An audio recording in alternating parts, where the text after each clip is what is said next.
할렐루야. 8월 15일 화요일 원포인트 큐티 가운데 오신 여러분들을 주님의 이름으로 사랑하고 축복합니다. 오늘 하나님께서 우리에게 주신 말씀은 로마서 4장 1절에서 12절까지의 말씀입니다. 로마서 4장 1절에서 12절까지의 말씀 다 같이 한 목소리로 읽도록 하겠습니다. 그런즉 육신으로 우리 조상인 아브라함이 무엇을 얻었다 하리요? 만일 아브라함이 행위로서 의롭다 하심을 받았으면 자랑할 것이 있으려니와 하나님 앞에서는 없느니라. 성경이 무엇을 말하느냐? 아브라함이 하나님을 믿음에 그것이 그에게 의로 여겨진 바 되었느니라. 이라는 자에게는 그 삭시 은혜로 여겨지지 아니하고 보수로 여겨지거니와 이를 아니할지라도 경건하지 아니한 자를 의롭다 하시는 이를 믿는 자에게는 그의 믿음을 의로 여기시나니 이러한 것이 없이 하나님께 의로 여기심을 받는 사람의 복에 대하여 다윗이 말한 바 불법이 사함을 받고 죄가 가려짐을 받는 사람들은 복이 있고 주께서 그 죄를 인정하지 아니하실 사람은 복이 있도다 함과 같으니라. 그런즉 이 복이 할례자에게냐 혹은 무할례자에게도냐 무릇 우리가 말하기를 아브라함에게는 그 믿음이 의로 여겨졌다 하노라. 그런즉 그것이 어떻게 여겨졌느냐? 할례시냐 무할례시냐? 할례시가 아니요 무할례시니라. 그가 할례의 표를 받은 것은 무할례시의 믿음으로 된 의를 인친 것이니 이는 무할례자로서 믿는 모든 자의 조상이 되어 그들도 의로 여기심을 얻게 하려 하심이라. 또한 할례자의 조상이 되었나니 곧 할례받을 자에게뿐 아니라 우리 조상 아브라함이 무할례시에 가졌던 믿음의 자취를 따르는 자들에게도 그러하니라. 아멘. 이 시간 행위가 아닌 믿음으로 라는 제목으로 담임 목사님께서 큐티 인도해 주시겠습니다. 할렐루야. 자, 오늘도 우리 8월 15일 우리가 일제에서 해방된 날이죠. 진정한 해방은 자유, 죄에서의 해방이죠. 자, 우리가 루즈벨트 대통령이 인류를 향하여 제창했던 그 자유를 우리는 기억해요. 가난에서의 자유, 두려움에서의 자유, 정치적 속박에서의 자유. 그러나 이 모든 자유 중에 영적 자유는 그의 가장 본질 중에 하나입니다. 사도 요한이 내 영혼이 잘된 같이 내가 범사에 잘되고 강건하기를 내가 구하노라 한 말씀 속에 영혼의 잘됨 속에 모든 것들이 연결되어 있음을 전제를 하고 있는 겁니다. 우리가 마태복음 6장에서 먼저 그의 나라와 의를 구하라. 그의 나라, 하나님의 통치와 또 하나님의 뜻을 구하라 이겁니다. 그리하면 이 모든 것을 너에게 더하여 주시리라. 하나님 먼저, 하나님 제일주의, 이것이 인생의 성공의 원리라는 사실을 깨닫는 사람이 얼마나 될까요? 아마 말은 하고 심지어 선포도 하지만 이걸 적용하는 것은 평생의 연단을 통하여 적용하게 됩니다. 그냥은 쉽게 안 됩니다. 내 생각, 내 판단, 내 의, 이것이 더 확실해 보이고 이것이 더 분명한 실체처럼 보이기 때문이에요. 그래서 우리가 하나님 말씀으로 자꾸 들어가서 말씀에 의해서 내가 조정받아야 합니다. 또 말씀에 의해서 내가 통제받아야 합니다. 말씀에 의해서 우리는 하나님의 인도를 받아야 합니다. 자, 그렇다면 로마서 4장 1절에서 우리에게 보여주는 아브라함, 믿음의 조상 아브라함이 어떻게 의롭다함을 얻었느냐 하는 걸 통해서 우리가 우리의 의가 아니라 하나님의 의임을 강조하고 있어요. 자, 오늘 로마서 4장 1절 그런즉 육신으로 우리 조상인 아브라함이 무엇을 얻었다 하리요? 만일 아브라함이 행위로서 의롭다 하심을 받았으면 자랑할 것이 있으려니와 하나님 앞에서는 없느니라. 성경이 무엇을 말하느냐? 아브라함이 하나님을 믿음에 그것이 그에게 의로 여겨진 바 되었느니라. 여러분, 구약에서 하는 말입니다.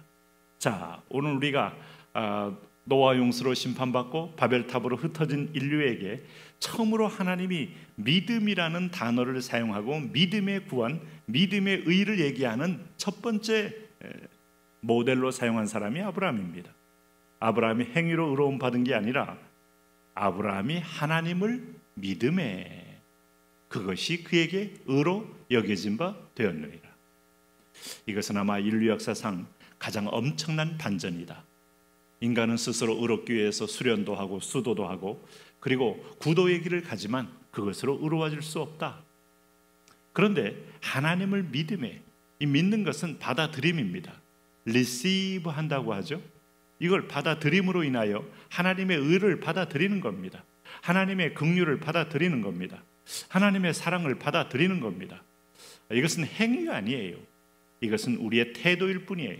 하나님을 향하여 손을 내밀고 주실 때 받는 겁니다. 어떤 인간의 공로와 공도가 들어가지 않는 거예요.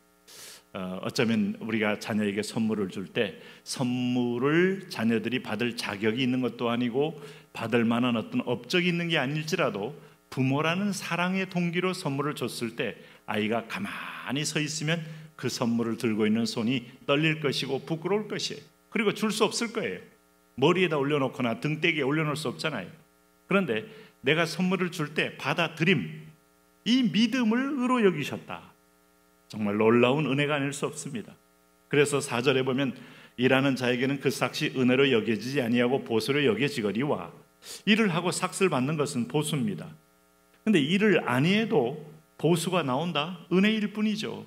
일의 대가가 아니고 나는 어떠한 노력의 어떤 노동력을 제공하지 않았음에도 불구하고 거기에 걸맞는 보수를 받았다?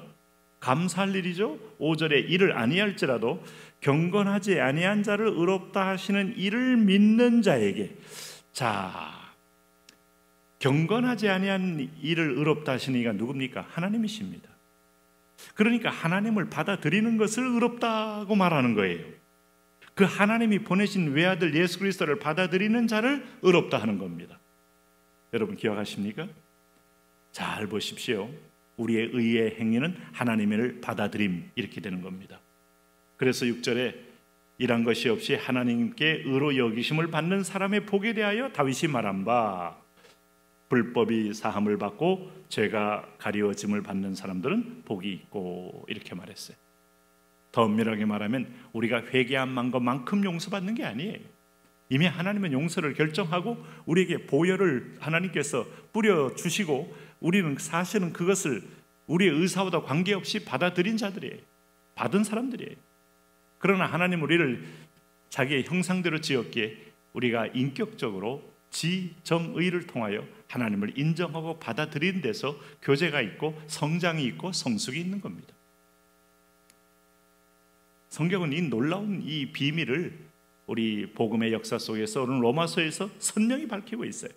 그럼 아브라함이 최초로 그의 선행함으로 의로워진 게 아니라, 아브라함이 할례를 받아서 의로워진 게 아니더라 이겁니다. 아브라함이 할례받기 훨씬 전에, 한 4년 전에 그는 이미 의롭다함을 얻고 있었어요. 그럼 할례는 뭐냐? 그 다음에 의로워진 사람들을 표시하는 표식일 뿐이다. 세례는 뭐냐? 우리가 예수 믿고 구원받고 거듭난 사람을 이제는 하나님의 자녀 되었다고 표식을 하는 것이다. 그럼 세례만 받고 나는 구원받았다고 말하는 것은 스스로 착각하는 것이죠. 어리석은 겁니다. 그러니까 은혜가 먼저요. 그 다음에 증거와 증언은 그 다음번입니다. 그래서 오늘 불법이 사함을 받고 죄가 가려움을 받는 사람, 은혜 받은 사람이죠.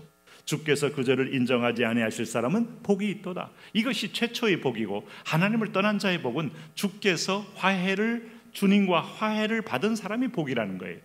왜냐하면 하나님이 복이기 때문에 복에 접근할 수 있는 사람, 복에 가까이 갈 수 있는 사람, 복과 친한 사람, 이게 진정한 복의 사람입니다. 복의 근원이신 하나님. 그래서 오늘 앞서 설명한 오늘 아브라함의 할례 얘기를 다시 하는 겁니다. 9절에 그런즉 이 복이 할례 자에게냐 혹은 무할례 자에게도냐, 우리가 말하기를 아브라함이 그 믿음으로 의로 여기심을 오늘 받았다는 거죠. 그런즉 그것이 어떻게 여겨졌느냐? 할례시냐 무할례시냐? 할례시가 아니라 무할례시니라. 이렇게 해서 할례주의자들을 한 방에 무너뜨리는 겁니다. 할례를 받아야만이 의로움을 얻는 거다 하는 거 아니에요. 여러분, 세례는 꼭 필요하지만 세례를 받는 것이 구원을 받는 방편이 아니에요. 이미 성령 세례를 먼저 받아야 돼요. 하나님의 말씀을 받아들여야 합니다. 그리스도의 사랑을 받아들여야 합니다. 허물의 가리움을 받아들여야 합니다. 죄 용서를 받아들여야 합니다. 그리고 난 다음에 세례는 공중 앞에서 나는 하나님의 자녀가 됐다는 표식입니다. 표식. 할례가 바로 그런 겁니다. 아브라함이 할례를 받은 때는 99세입니다. 그러나 하나님의 부르심을 받은 나이가 75세예요. 그러면 24년 전에 이미 그는 하나님의 말씀을 쫓아가는 믿음을 받아들임으로 그는 의로운 자가 되었다고 말하는 거예요. 하나님 편에서 볼 때 아브라함은 세상을 바꿀 유일한 하나님 편에서 보낸 의인인 겁니다. 우리가 그리스도를 받아들이는 순간에 의인입니다. 뿌리가 다르고 소속이 다르고, 그리고 하나님 보내실 때 의인을 이 땅에 보내시며 세상을 하나님의 법도로 세워가는 통로로 우리를 사용하시는 것이죠. 그래서 11절에 보세요. 그가 할례의 표를 받은 것은 무할례시에 믿음으로 된 의를 인친 것이니 이는 무할례자로서 모여있는 모든 자의 조상이 되어 그들도 의로 여기심을 얻게 하려 하심이라. 그리고 유대인들은 할례주의자들 또 율법주의자들 다 율법의 최종 목표인 줄 알고, 할례가 최종 어떤 열매인 줄 알고, 아닙니다. 최종은 예수님입니다. 최종은 하나님의 뜻입니다. 그러므로 이것은 다 상징이었고, 이것은 최종을 향하여 가는 나침반과 같고 이정표와 같은 것들이에요. 율법도 이정표와 같은 거예요. 율법의 지점이 왔다고 해서 이정표가 서 있는 지점이 부산 하는데 부산에 이 표시가 있어요. 그게 부산이 아닙니다. 왜? 수원에다가 부산 하면서 앞으로 350km 이렇게 써 있으면 앞으로 갈 길을 말하는 거지, 그 자리가 부산 아니잖아요. 율법의 마지막 종국점은 예수 그리스도. 그래서 누구든지 주의 이름을 부르는 자, 믿는 자, 그를 받아들이는 자, 천하인간에게 구원을 얻을 만한 다른 이름을 주신 일이 없다. 이게 율법의 완성입니다. 그러므로 12절 보세요. 또한 할례자의 조상이 되었나니 곧 할례시에 받을 자에게뿐 아니라 우리 조상 아브라함이 무할례시에 가졌던 믿음의 자체를 따르는 자들에게는이라. 그럼 아브라함은 믿음으로 의로움을 얻었고 할례를 받았으므로 할례자의 조상이기 때문에 이것도 취하고 저것도 취하는 겁니다. 그러나 우선순위는 믿음이 먼저라는 거예요. 하나님이 세우신 아름다운 법도와 예전을 따라 우리가 주를 믿고 또 증거함으로 하나님이 살아계심을 이 땅에 그 뜻을 드러내게 하옵소서. 예수님 이름으로 기도합니다.